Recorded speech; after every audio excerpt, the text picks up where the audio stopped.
Hey guys, this is day 77 of startup. So, what do we do when we first think of an idea? We go to the internet, go to Google, and put our idea on the search and see what other people are doing. And as soon as we get some 10 results or 20 results of people claiming to do something like that, we get depressed and then we start thinking again of another idea. Or we actually do not find that many, but we tell our friends, and the next day they come back and send us a few links of people who are claiming again to do the same thing. So I'll tell you a little incident that happened with me yesterday. So I'm building a startup, a product. Trying to build a product. I have not still decided to build it because am still doing more validation, but I've spent some decent amount of time and energy and my faith into it. So I'm starting to feel some attachment to it basically. So yeah, this product is about improving the experience of people who have to do cold calling. So 2 days back, one friend of me, or yesterday, one friend of me sent me a company which is air.ai, which is claiming actually to just completely replace the human in the calling system, replacing it by AI. And it created this amazing demo on the website where it shows two bots talking to each other like humans, and it just blows up your mind, and it immediately obsoletes my idea. So I am aware of these, and like people are trying to do these things, but my calculation was this won't happen in another 1.5 to 2 or 3 years.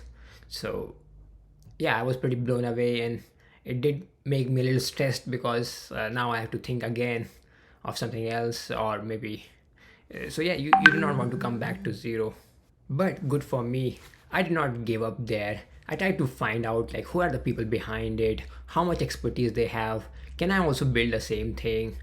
Or if I have to build something similar to compete with them, like how much like can I do that? And it turned out that the entrepreneur behind the company is just a 19-year-old guy, 19-year-old kid in fact, who doesn't know anything about AI, first of all, and second, he has a known history of doing scam businesses. So this demo was again sort of a scam. Of course, he has built some technology by hiring people behind it, but still it's still far away. So I went to the website, I created my own account, I found out everything about this founder, what he knows, what is the thought process behind everything. And yeah, the story turned out to be weaker than it initially appeared to be. By the way, they are still doing good, they are still trying to create something at least, and I don't want to discredit that completely, but you get my point. What I want to say is that internet is a depressing place with people making tall claims, while the real world, the reality is often much different. Always when you see these beautiful websites claiming to do like move the mountains, look behind these beautiful websites and actually try to see the product demo if you can find somewhere.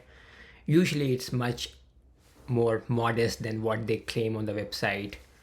And I do understand where they come from, because they try to hit a pain point and try to make it as concise as possible, their pitch and their message on the website. And when they make it concise, then it sound kind of covers a whole lot of ground than actually the product does. So I'll give you an example. There's a popular product in sales tech called Gong. It is, I think, already 2 billion plus or 3 billion valuation now. Everybody knows it. And so they claim to do this conversational intelligence on the audio of the sales calls. Now, this conversational intelligence, if you take that word, it's a very massive word. So, so if you try to do any kind of conversational intelligence yourself, people will say, "Oh, Gong is already doing it." But conversational intelligence can involve so many things. It's such a big umbrella term. While if you get to see the demo of Gong, which by the way is hidden, you won't find it anywhere on the internet. But yeah, you have to talk to people who have seen the demo, and you will find out that this whole conversational intelligence that they do boils down to one or two very small features. For example, they do who is talking 40%, like they try to calculate who is talking, you or the prospect, and what is the talking ratio, and that is one intelligence aspect. And there is probably more intelligence aspects, like they do some analysis with the LLMs, with the this LLM means large language models, which are popular now. But then you have to remember this came and this became popular only now, and they have been claiming to do conversational intelligence since many years. So what I'm trying to say is that people pick up these umbrella terms and they claim to do them on the website, while there are only few features which actually do fall into that category. But still, these umbrella terms can be so big and there's so much room for your own product under that. So do not ever think that this competition is taken, these terms or these spaces are already covered by the competition.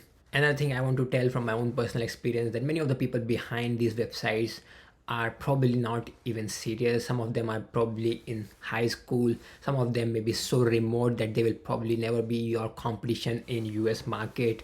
Or some of them have tried something, moved on, but never removed the website because it is still part of their resume. So always go search for your competition in the market. Go out in the market, talk to people. You will know who is selling, who is not selling. And most of the times, even for the most crowded domains, most crowded ideas like email personalization, you will find that 95% of the people in the real world are still not using it. So it's still a very open market, even though there are thousands of players in that if you search on the internet.